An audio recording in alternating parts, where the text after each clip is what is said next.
ప్రజా సిండికేట్ సొంతలు కార్యక్రమానికి తిరిగి స్వాగతం. మ్యాక్ ప్రాజెక్ట్స్ అధినేత మురళీ కృష్ణారెడ్డి గారితో చర్చ కొనసాగుతోంది. ప్రస్తుతం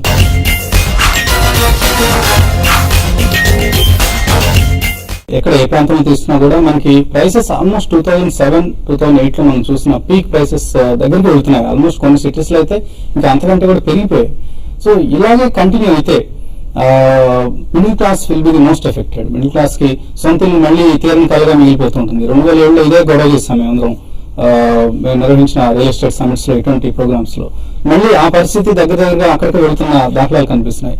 మళ్ళీ మిడిల్ క్లాస్ కి ఇటు ప్రభుత్వం వైపు నుంచి కానీ ప్రైవేట్ సెక్టర్ నుంచి కానీ ఏదైనా సొల్యూషన్ కనిపిస్తుంది? మీరు ఒకటే గమనించండి, ఈ విధమైనటువంటి ప్రైజెస్ పెరగడం వల్ల ఇండస్ట్రీకే మంచిది కాదండి. విపరీతంగా పెరిగితే హైదరాబాద్ పెరగడం లేదనుకోండి, జిల్లాల్లో ల్యాండ్ ప్రైజెస్ పర్టికులర్ గా పెరిగినప్పుడు మీరు అన్నట్టు మిడిల్ క్లాస్ కి యాక్సెసిబిలిటీ లేకపోతే ఎప్పుడైతే డిమాండ్ తగ్గుతుందో ఆటోమేటిక్ గా ప్రైజెస్ తగ్గిపోతాయండి. మార్కెట్ మెకానిజం ఉండే గొప్పతనం ఏమిటంటే, పాత సోషలిస్ట్ రాజ్యంలో మనకేముండదంటే ప్రతిదానికి గవర్నమెంట్ ఇంటర్ఫియర్ కావాలి, గవర్నమెంట్ రెగ్యులేట్ చేయాలి అనేటటువంటిది మనది నీ జర్క్ రియాక్షన్. ఏ ప్రాబ్లం వచ్చినా గవర్నమెంట్ సాల్వ్ చేయాలి అనేది మనకు ఒక అలవాటు చేసి పెట్టారు ఆ వాళ్ళగా మన ప్రభుత్వ నేతలు, ప్రభుత్వ నడిపేవాళ్ళు. కానీ మార్కెట్ సిచ్యువేషన్ లో నేను విపరీతంగా ప్రైస్ పెంచి కూర్చుంటే ఎవరు కొనకపోతే నేనేం చేస్తానండి? బ్యాంకుకి లోన్ కట్టాలి, ఆటోమేటిక్ గా ప్రైజెస్ తగ్గుతాయి. ఇప్పుడు హైదరాబాద్ లో ఎందుకు ప్రైజెస్ తగ్గినాయి? రియల్ ఎస్టేట్ వాళ్ళ ప్రేమతో తగ్గినాయా, లేదా ప్రభుత్వం వచ్చి ఏదో చేసి తగ్గినాయా? లేదు, market has corrected the situation. When customers go away from the market, automatically prices will come down. రూపాయి పతనం ఆపేందుకు ఆర్బీఐ ఎలా అయితే రంగంలో దిగిందో కొంతవరకు ప్రభుత్వం తీసుకోవడానికి చర్యలు కూడా ఉంటాయి. ఐ డోంట్ థింక్ ప్రభుత్వం వచ్చి మిడిల్ క్లాసెస్ కి, రిచ్ పీపుల్ కి వాళ్ళకి సరైన ప్రైజెస్ లో దొరికేదానికి చేయాల్సిన అవసరం లేదండి. గవర్నమెంట్ వెరీ కావాల్సింది ఏమిటంటే లో income groups, economically weaker sections కి హౌసింగ్ క్రియేట్ చేయాలి. Business men may not be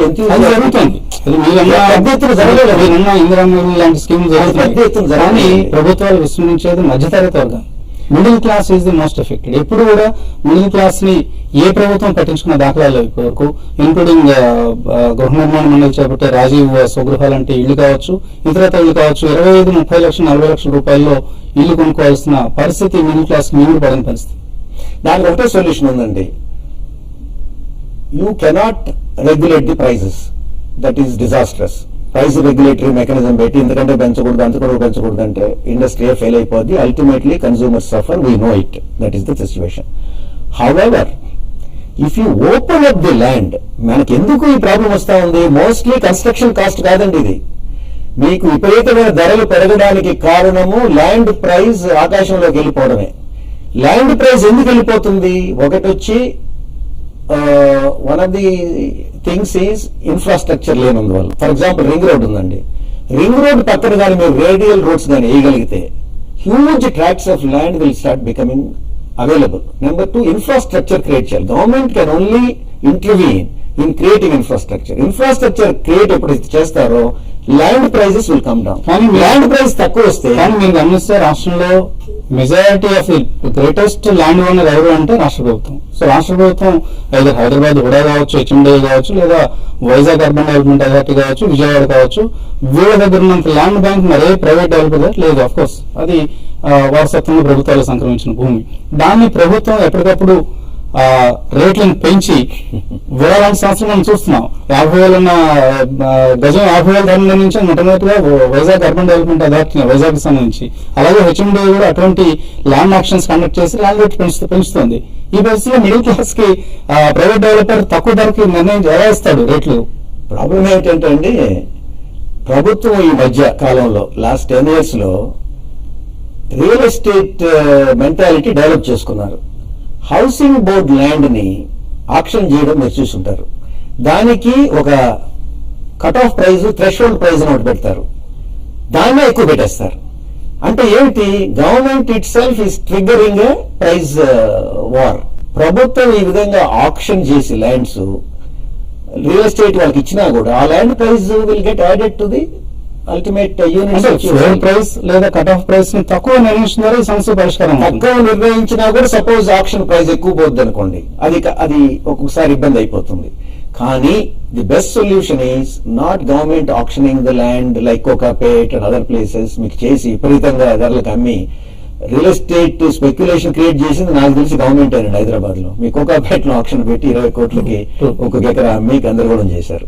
ప్రభుత్వం దగ్గర ఇన్ఫ్రాస్ట్రక్చర్ మీద డబ్బులు ఇన్వెస్ట్ చేసిన డబ్బు కూడా లేదు, అది వాళ్ళు చెప్పే సమస్య. ఇవన్నీ మేము ప్రభుత్వ భూములు అమ్మితేనే మేము ఇన్ఫ్రాస్ట్రక్చర్ మీద ఇన్వెస్ట్ చేయగలం అనేది ప్రభుత్వం వాదన. సో దీనికి ఇది chicken and egg sort of issue అవుతుంది. ఇప్పుడు మ్యాక్ ప్రాజెక్ట్స్ విషయానికి వస్తే, so Mak is implementing Banyan Retreat మంచి ప్రాజెక్ట్ వస్తుంది, టీవీ5 అవార్డు కూడా గెలుచుకున్న ప్రాజెక్ట్. సో ఎంతవరకు వచ్చినారు ప్రాజెక్ట్ ప్రోగ్రెస్? ప్రాజెక్ట్ ఇప్పుడు మేము నియర్లీ 300 విల్లాస్ అక్కడ కట్టామండి 70 ఎకరాల్లో. Almost nearing completion. ఇప్పుడు డెలివరీ కూడా స్టార్ట్ చేశాము. కొంత ప్రాజెక్ట్ డిలే అయింది, ఎందుకంటే ఈ పరిస్థితుల వల్ల సరైన పేమెంట్స్ చేయలేక వాళ్ళు delay, customers themselves wanted us to delay. ఈ రోజు కంప్లీట్ అవుతా ఉంది. So almost nearing completion. Club house is ready, all the infrastructure is ready, houses are getting ready. Next అక్కడనే మేము గోల్ఫ్ విల్లాస్ ప్లాట్స్ అని చెప్పేసి ఎక్స్పాండ్ చేసామండి, ఒక 40 acres. అది బాగా రెస్పాన్స్ ఉంది. మొత్తం ఎంత ల్యాండ్ బ్యాంక్ ఉంది మీకు ఆ ఏరియాలో? ఆ ఏరియాలో మాకు 120 acres అండి. So last phase? Yes, last phase చేస్తున్నాము, ఫైనల్ ఫేజ్. తర్వాత ఫ్రంట్ లో కొంత ఉంది కమర్షియలైజేషన్ కి, ప్లస్ 6 అపార్ట్మెంట్స్ కట్టడానికి. We are waiting for the right situation. ఏదైనా అఫోర్డబుల్ సెగ్మెంట్ లో వెళ్ళే ఆలోచన ఉందా? యాక్చువల్ గా looking for project in this area అండి. అంటే పెరిఫరల్ ఏరియాస్ లోనే మీరు అఫోర్డబిలిటీ చేయగలరు. సిటీలో you cannot do it. That's very unfortunate situation. అందుకనే నేను చెప్పేది ఏంటంటే సిటీలో affordable projects have to be done by housing board. In fact outer ring road లాంటి ఇన్ఫ్రాస్ట్రక్చర్ వచ్చిన తర్వాత ఈ శంషాబాద్ నుంచి ఏదైనా ప్లేస్ లైక్ జూబ్లీ హిల్స్ రావాలన్నా కూడా 40-45 మినిట్స్ లో రావచ్చు. Affordable housing has to happen there, and then you have to create public transport. Lavender fields అని, అలాగే M3 టవర్స్ అని, ఇటువంటి ప్రాజెక్ట్స్ కూడా మీరు సంకల్పించారు. సో ప్రోగ్రెస్ అది మేము M3 టవర్స్ కట్టినప్పుడు మా ప్రాజెక్ట్ లాంచ్ చేసి మేము దాన్ని స్టాప్ చేసామండి. Again we're reconsidering that project now. ఆ టైం మియాపూర్ లో వస్తుంది. మియాపూర్ లోనండి. అప్పుడు హోల్డ్ చేసాం ప్రాజెక్ట్ ని. సడన్ గా మీకు 2009 లో స్లంప్ వచ్చిందండి, అప్పుడు హోల్డ్ చేసాము. Now we're reconsidering that project. And Mac group is also into hotels and resorts. So I think మీకు చెన్నైలో ఒక హోటల్ ప్రాజెక్ట్, బెంగళూరులో ఒకటి ఉన్నట్టుంది. ఎలా ఉన్నాయి ఆ ప్రాజెక్ట్స్? బెంగళూరు ప్రాజెక్ట్ మాది సక్సెస్ఫుల్ గా జరుగుతుందండి. I'm one of the partners in that project. తర్వాత చెన్నైలో ఇప్పుడు స్టార్ట్ చేశాము, almost nearing completion. Next year ఈ టైం కి లాంచ్ అవుతుంది. బేసికలీ మా స్ట్రాటజీ వచ్చేసి హోటల్ హాస్పిటాలిటీ సెక్టర్ లో go for the mid price segment. Hyderabad వరకే చూస్తున్నారు లేదా రాష్ట్రంలోని ఇతర ప్రాంతాల్లో కూడా ఏదైనా? The other place I'm looking at is Vizag, రాష్ట్రంలో అయితే. ఇతర రాష్ట్రాల్లో బెంగళూరులో we are looking at another opportunity. Then we are also looking at Nagpur. We are looking at these places అండి ఫర్ ది టైం బీయింగ్. మైసూర్లో కూడా ల్యాండ్ అక్వైర్ చేశాము, బట్ హైదరాబాద్ లో మటుకు హోల్డ్ చేస్తున్నాం అండి. ఓకే. అండ్ ఇతర residential or commercial or even shopping malls, multiplexes, ఇటువంటి ప్రాజెక్ట్స్ ఏమైనా మీరు టేకప్ చేసే ఉద్దేశం? ఇప్పుడు we are considering a new project in Vanasthalipuram, a mall project. Probably in the next, plans అన్ని రెడీ అయినాయండి. Probably in the next 1 month or 2 months we may launch it. తర్వాత ఇక్కడ రోడ్ నెంబర్ 36 లో జూబ్లీ హిల్స్ కార్నర్ లో we are starting a mini shopping mall.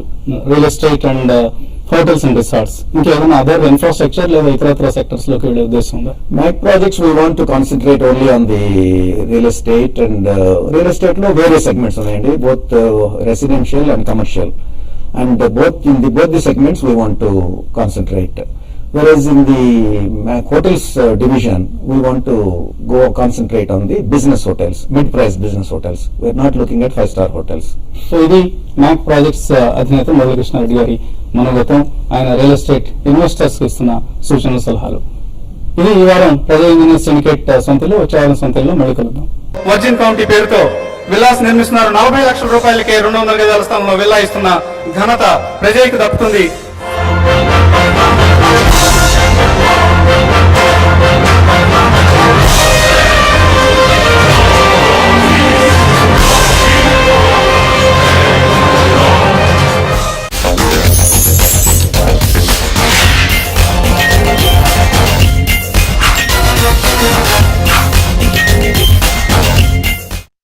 Inter పరీక్ష